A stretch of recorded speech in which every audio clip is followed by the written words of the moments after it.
People के वृक्ष के नीचे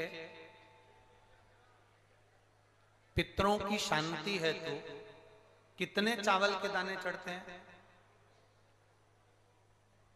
अगर कोई ब्राह्मण ने कह दिया तुम्हारे यहाँ पितृ दोष है, 1 रुपया कमाते हो, 1.25 रुपये खर्च होता है, तुम्हारे पास में पैसा टिकता नहीं, तुम्हारे यहाँ पितरों का दोष है, तो तुम एक चावल का दाना अगर आप कहे कि पीपल के वृक्ष के नीचे दिया लगाओ, पीपल के वृक्ष के नीचे आप जल चढ़ाओ, या महादेव के मंदिर में 1 लोटा जल चढ़ाओ, तो हम कहते हैं ना कि प्रदोष के दिन पीपल का वृक्ष, बेलपत्र का वृक्ष, आंवले का वृक्ष, बट का वृक्ष, या फिर शंकर का, जम के बोलो, शिवालय।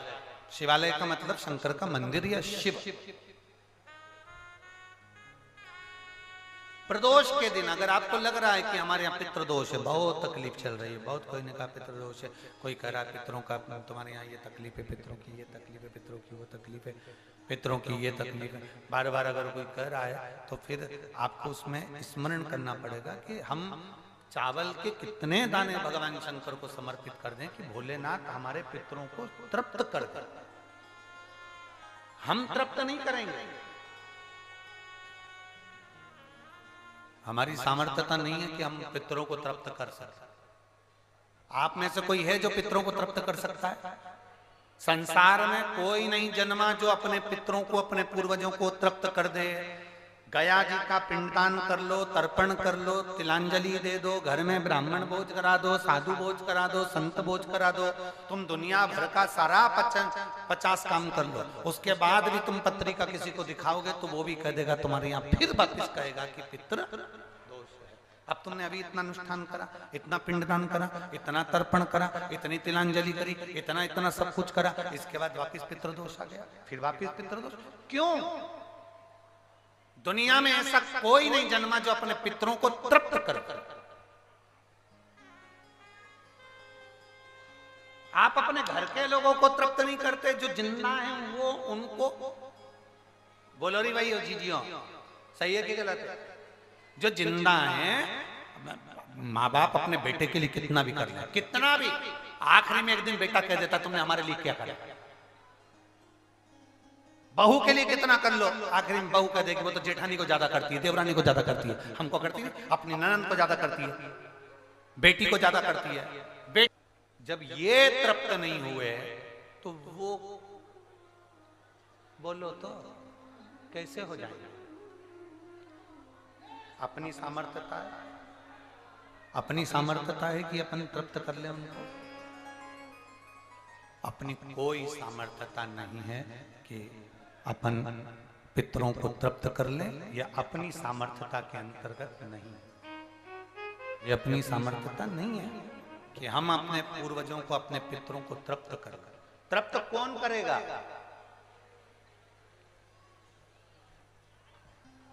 जिनकी शरण में पितर है। वास्तु के देवता भगवान शंकर, काल सर्प दोष के देवता भगवान शंकर,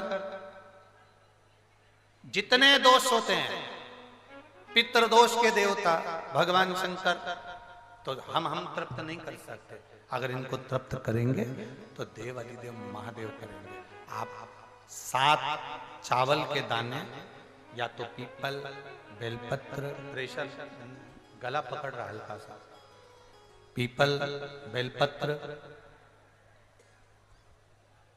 आंवला, बटवृक्ष, या फिर शिवालय, प्रदोष के दिन 7 चावल के दाने आप इन जगह में से कहीं पर भी अगर आप समर्पित कर देते हैं तो उसके बाद आप जो जिंदगी जी रहे हैं, और 3 महीने फिर आप अंदाजा लगा कर देखना कि आपने जो 7 चावल के दाने इन स्थान पर अगर आपने समर्पित करे तो उसका फल पितरों को मिला कि नहीं मिला, और उसका फल हमें प्राप्त हुआ क्या। ये वो स्थान है जहां प्रदोष के दिन 7 अक्षत चावल का दाना भी हमारे पितरों को, पूर्वजों को तृप्त कर देता है। कौन कौन सा स्थान वापिस बोलेंगे सभी लोग? पहला पीपल, दूसरा बेलपत्र तीसरा, आंवला चौथा, बटवृक्ष और पांचवा शिवालय, शंकर भगवान का स्थान। अब इसको समझना आपके ऊपर निर्भर है। समर्पित शिव कथा का आपने सुना, सुनने के बाद आपने धारण किया, धारण किया तो उसका फल तुम्हें मिला। धारण करोगे तो फल मिलेगा। एक पत्र है, देखिए,